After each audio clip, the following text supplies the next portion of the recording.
Fire in the hole.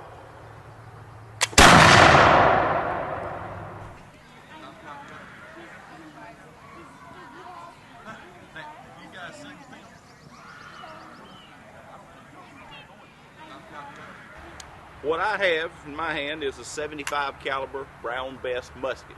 This is actually a world famous instrument. 75 caliber means that hole is 3/4 of an inch in diameter. Brown Bess is kind of like a brand name. Ford, GM, Chrysler. This is what the British called their musket. In all the nations of Europe, their militaries used muskets in the 18th century. The Spanish had a musket, the Dutch had a musket. The French called their musket a Charleville. My, what a lovely name for something made to kill somebody with. The difference between a British Brown Bess and a French Charleville is about the difference between Coca-Cola and Pepsi. Not enough to argue about. They were all loaded and fired the same. It's actually a very simple weapon. The musket is made for the military. You would literally starve to death if you tried to hunt with this thing. It's not accurate. It is not made to shoot at a specific target. It's made to shoot at mass troops, linear tactics. We get people come out here all the time and think, well, how stupid. Get out in open field, stand up shoulder to shoulder and shoot at each other.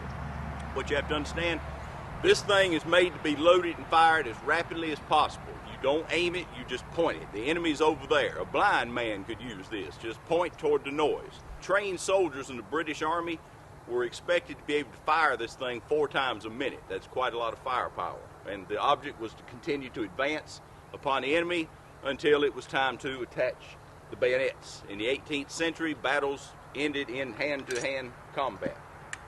So the bayonet, as you can see, basically turns the musket into a spear.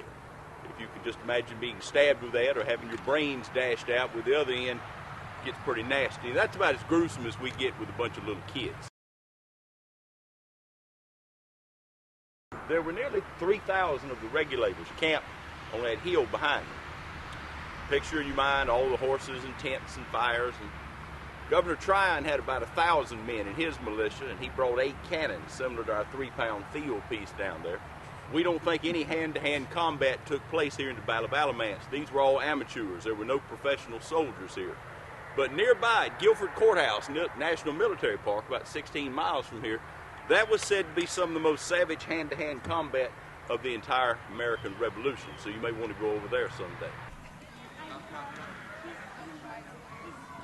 The musket, as I said, is quite simple. It's heavy. This weighs 10 pounds. If you drop it, there are no delicate sights to knock out of alignment like a rifle. If you hit somebody upside the head with it, the only thing that's going to hurt is the head. It's rough, it's tough.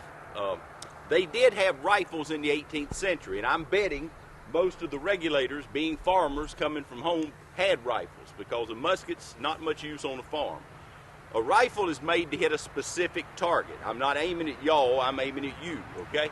It's got rifling cut into the barrel that makes the bullet spin as it flies through the air, like a quarterback throwing a touchdown pass. That spin makes the bullet fly straight.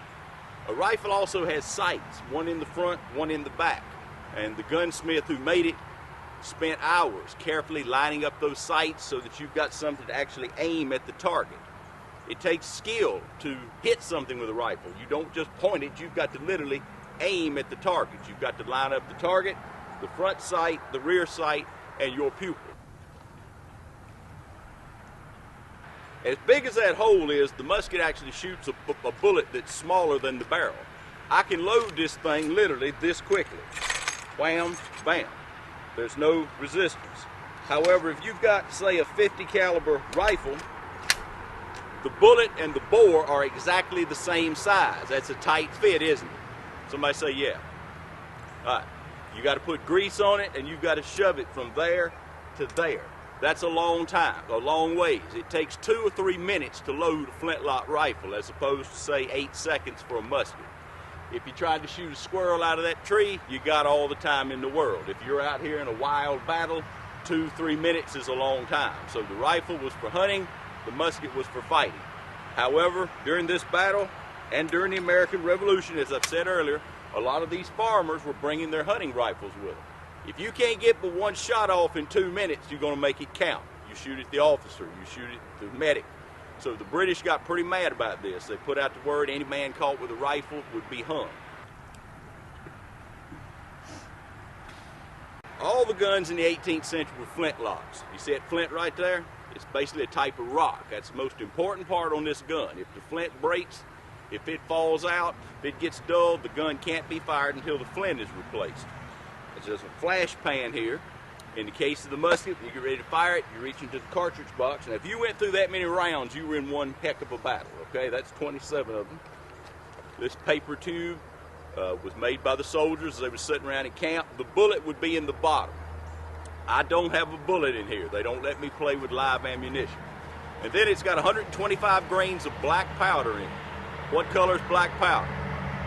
You kids are sharp. All right. And it's all rolled up this rather tough paper. Now, I got this 10-pound gun in one hand. How am I going to rip this open? Right, with your teeth. I'm going to bite it open and prime it. All right. See this flash pan here? All right, young lady, come forward. Look down in there and tell the class that there's a hole called the vent drilled into the side of the barrel. That connects what's going on out here in the flash pan with what's going on inside the barrel.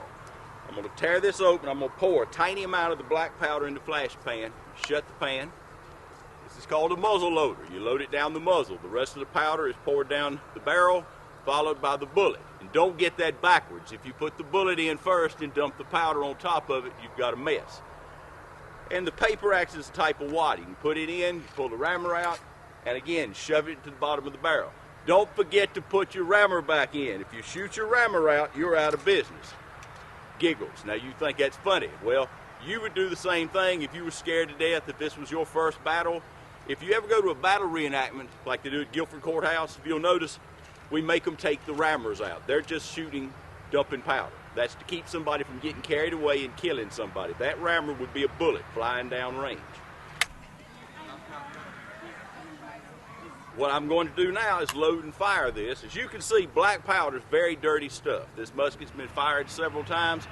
You may get to see a misfire. In fact, you may get to see several misfires. The other day, I almost busted this thing against that tree right there. I got so aggravated. The dirtier it gets, the harder it is to get it to fire. We want you to understand your enemy was having misfires at the same rate that you were. That's another good reason for having a bayonet, a tomahawk, a knife, some kind of backup. All right, cross your fingers.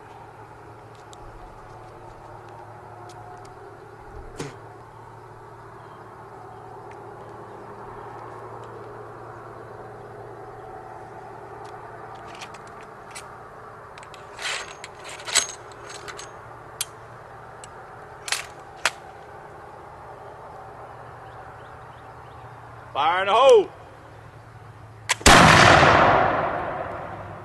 Thank you. Okay, as you saw, I did that in about 5 seconds. I probably could have done it a little bit faster if I'd wanted to, but I'm not a professional soldier. The British redcoats, and there were no redcoats here, but during the Revolution, were literally robots who had been trained and trained and trained to do this, and they could get off a tremendous rate of firepower.